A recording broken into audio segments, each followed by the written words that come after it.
జై శ్రీమన్నారాయణ. ఈరోజు మనం ధర్మపదం గ్రంథంలోని చాప్టర్ 5 విభాగం 104. జనమేజయ మహారాజు అడుగుతున్నాడు వైశంపాయన మహర్షిని, మహర్షి, ఓ పండితుడా, ముక్తికి మార్గము ఏది? మానవుడు ఆశను ఎలా తొలగించుకోవాలి? ఈ విషయాలను ధర్మరాజు అడిగితే భీష్మాచార్యులు వారు చెప్పారా? చెప్తే ఆ విషయాలను నాకు చెప్పండి అని అడిగాడు. రాజన్, ఈ విషయాలను ధర్మరాజు అడిగాడు. పండితుడైన భీష్మాచార్యుల వారు సమాధానం కూడా చెప్పారు. చెప్తాను, వినండి.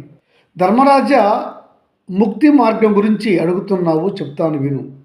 మానవుడు ఏ ఏ కారణాల వల్ల పాపకార్యాలు చేస్తాడు, పుణ్యకార్యాలు ఎందుకు చేస్తాడు అనే విషయాలు చెప్తాను విను. శబ్దం, రసం, రూపం, గంధం. ఇంకొకసారి, శబ్దం, స్పర్శ, రసం, రూపం, గంధం అనే విషయాలు మీద ఉండే కోరిక లోభమోహాలను కలుగజేస్తుంది. ఎప్పుడైతే మానవుడి యొక్క చిత్తము అంటే మనస్సు మోహ లోభాలకు వశమవుతుందో అప్పుడు అతడు ధర్మానికి లోపము చేస్తాడు. అప్పుడు అతడు పాపకార్యాలు చేయడానికి పూనుకుంటాడు. దీనికి కారణం మోహము, లోభం. అలా పాపకార్యాలు చేసి అతడు అధపాతాళానికి పోతాడు. అలా కాకుండా పుణ్యకార్యాలు చేయాలి అంటే సజ్జన సాంగత్యం చేస్తూ లోభమోహాలకు దూరంగా ఉంటూ ధర్మజీవనంతో జీవితాన్ని కొనసాగిస్తే అతడికి మోక్షం సులువవుతుంది. అయితే ధర్మరాజా, మోక్షానికి అపాయము లేని ఉపాయం చెప్తాను, జాగ్రత్తగా విను. ఇది వింటే నీకు ఇది ఉపయోగంగా ఉంటుంది. ఓర్మితో కోపాన్ని, సత్వగుణ ప్రధానంగా ఉండి నిద్రను, దృఢ ధైర్యాలతో రాగద్వేషాలను, జాగరూకుడై భయాన్ని, జ్ఞాన వైరాగ్యాలతో క్రమంగా తొలగించుకోవటం తెలుసుకోవాలి. ఇలా తొలగించుకుంటే మోహము, లోభము రెండు పోతాయి. అప్పుడు అతడు మోహభ్రాంతులను విడిచినవాడై మితమైనటువంటి ఆహారాన్ని స్వీకరిస్తూ అతడు రాగాలను, ఉపద్రవాలను తెలుసుకోగలుగుతాడు. వాటి నుంచి జాగ్రత్త పొంది జాగరూకుడవుతాడు. అప్పుడు అతడు క్షేత్రజ్ఞ స్వరూపుడైనటువంటి జీవుడిని తనలో తాను చూడగలుగుతాడు. అతడు ప్రాణ చేష్టను, కపటములను, కపట నిస్సారములను గ్రహించగలుగుతాడు. అతడు శబ్ద, స్పర్శ, రస, రూప, గంధములు అనే విషయాలను నిత్య సంతుష్టితో తెలుసుకోగలుగుతాడు. అప్పుడు అతడు నిత్య సంతుష్టితో లోభాన్ని, దయతో అధర్మాన్ని, తగిన సమీక్షా విధానంతో కర్మను దూరంగా నెట్టివేయటమే ముక్తికి మార్గం. ఓ క్రూంశ శ్రేష్ఠ ధర్మరాజా, పైన చెప్పిన ఉపాయము ముక్తి మార్గానికి ఆటంకం కలిగించే కామాన్ని, క్రోధాన్ని తొలగిస్తుంది. అయితే దీనిని ఆచరించే విధంతోనే ముక్తి కలుగుతుందని తెలుసుకోవాలి అనగా అడుగుతున్నాడు ధర్మరాజు. మహాత్మా, మరి మానవునికి ఆశ ఎలా పోతుంది అని అడగగా పండితులైనటువంటి భీష్మాచార్యుల వారు చెప్తున్నారు, ధర్మరాజా, నీకు ఈ సందేహం నివృత్తి కావాలంటే పూర్వము ఒక ఇతిహాస గాథ ఉన్నది. జనక చక్రవర్తి మాండవ్యమునికి జరిగిన సంవాదాన్ని చెప్తాను విను అన్నాడు భీష్మాచార్యుల వారు. జనమహర్షి జనక చక్రవర్తి చెప్తున్నాడు మాండవ్యమునికి, ఓ మాండవ్యమునివర్య, మానవునికి సంపదలు దుఃఖ నిలయాలు, అంటే దుఃఖానికి కారణం సంపదలు అని చెప్పుకొచ్చాడు జనక చక్రవర్తి. మహర్షి మనకు ఎప్పుడు కూడా వీరు నా బంధువులు, వీరు నా మిత్రులు, వీరు నా శత్రువులు, ఇది మా సంపద, ఇది మా నెలవులు అనే భ్రాంతి లేకపోతే అతనికి దుఃఖములు ఏర్పడవు. ఇలాంటి భావములు లేకపోతే అతనికి ఆశ తొలగిపోతుంది. అప్పుడు అతనికి ఆనందం కలుగుతుంది. ఆ ఆనందంతో అతనికి శాంతి కలుగుతుంది. మాండవ్యముని ఎవడికైతే దొరికిన దానితో తృప్తి పొందుతాడో, దొరకని దానికోసము అరులు చాచడు, అతడు తృష్ణ లేనివాడుగా మనం తెలుసుకోవాలి. కానీ ఆశ గల వారికి, దుర్మతులకు తృష్ణ తప్పక ఉంటుంది.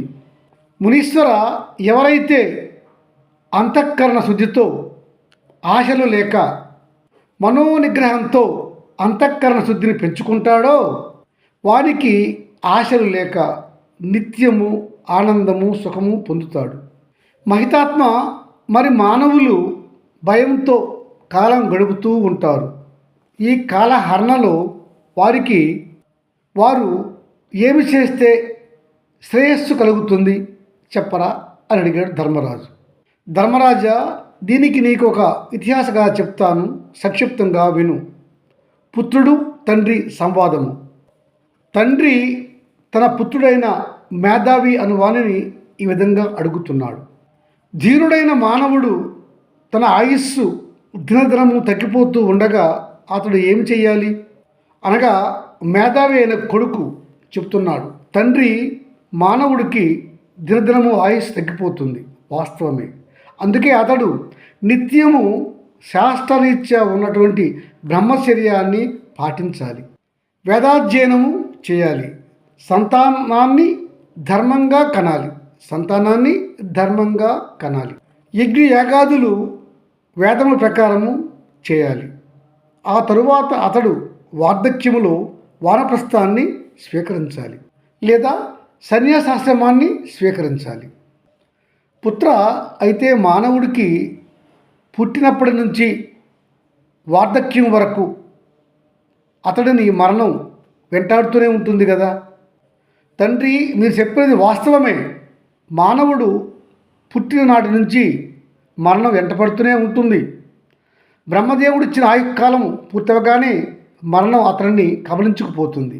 కనుక మానవుడు ఈ విషయాన్ని రేపు చేస్తాను అని అనకుండా ఈరోజే చేసుకుని పోవాలి. సత్కర్మలు ఎప్పుడు కూడా మానవుడు వాయిదా వేస్తూ పోరాదు. రేపు చేస్తా అనకుండా ఈరోజే ఆ కార్యాన్ని పూర్తి చేసుకుని పోవాలి. ఎందుకంటే తండ్రి, ఈ మానవుడు సత్కర్మలు రేపు చేస్తాడు గనుక ఇతరుని నేను కబలించను అని మరణము, మృత్యువు అతడిని చూడదు.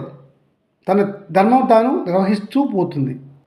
ఓ తండ్రి, బ్రహ్మదేవుడు సృష్టించినటువంటి ఈ మానవుని శరీరము ఏదైతే ఉన్నదో దానిలో అమృతత్వము ఉన్నది, మరణము కూడా ఉన్నది. అంటే మృత్యువు, మరణము, అమృతత్వము రెండు కూడా ఆ మానవుడి శరీరంలో కలిసియే ఉంటాయి. సంసార వ్యామోహము, అజ్ఞానము, మానవుడి మోహము, మానవుడి తృష్ణ అనేవి అతనికి మృత్యువులు. తత్వజ్ఞానము తెలుసుకొని ధర్మజీవనము చేయుట అతనికి అమృతము. తండ్రి, నా వంటి వాడికైతే పశువులను హింసించి యజ్ఞం చేసే పని అవసరము లేదు. నేను హింసారహిత యజ్ఞాన్నే చేస్తాను, అదే బ్రహ్మయజ్ఞం. దానిని నేను శాంతియుతంగా చేస్తాను, కానీ హింసతో చేయను. అంటే ఆ యజ్ఞం ఎలాంటిదంటే యోగ విద్య నేర్చుకొనుట, తపస్సు చేసుకొనుట, విషయాశక్తిని పరిత్యజించుట అనే విహిత మార్గాలను ఎంచుకుంటాను. తండ్రి, విషయాశక్తితో సమానమైనటువంటి దుఃఖము వేరొకటి లేదు. అలాగే తండ్రి, త్యాగాన్ని పోలిన సుఖం కూడా వేరొకటి లేదు. కనుక తండ్రి, నీవు ఈ లోకము శాశ్వతము కాదు అని తెలుసుకో. దేనిపైన కూడా మమకారం లేకుండా ఉండు. శాంతి, నిష్ఠ, దయ, సర్వుల ఎడ సమభావము కలిగి ఉండుము. ఏకాంత ధ్యానములో ఆత్మదర్శనాన్ని చేసుకో. అలాంటప్పుడు ఆ మానవుడికి కాలహరణం జరుగుతున్నా కూడా అతడికి శ్రేయస్సు తప్పక కలుగుతుంది. తద్వారా అతనికి ముక్తి కూడా కలుగుతుంది అని కుమారుడు తండ్రికి చెప్పాడు. ఆ మేధావి చెప్పినటువంటి ధర్మ మార్గాన్ని విన్న ఆ తండ్రి అలాగే చేశాడు, ముక్తిని పొందాడు. అనగా అడుగుతున్నాడు ధర్మరాజు. పితామహ, ధర్మం తెలిసిన ఓ పండితుడా, ఎట్లాంటి మానవుడు ముక్తిని పొందగలడు? ధర్మరాజా, ముక్తిని అంటే మోక్షాన్ని పొందగల అంటే అతడు తప్పక కొన్ని నియమాలు పాటించాలి. అతడు మితాహారం తీసుకోవాలి. అతడు తన ఇంద్రియాలను తన నియంత్రణలో ఉంచుకోగలగాలి. ధర్మ జీవనం గడపాలి. సర్వులను సమానంగా చూడగలగాలి.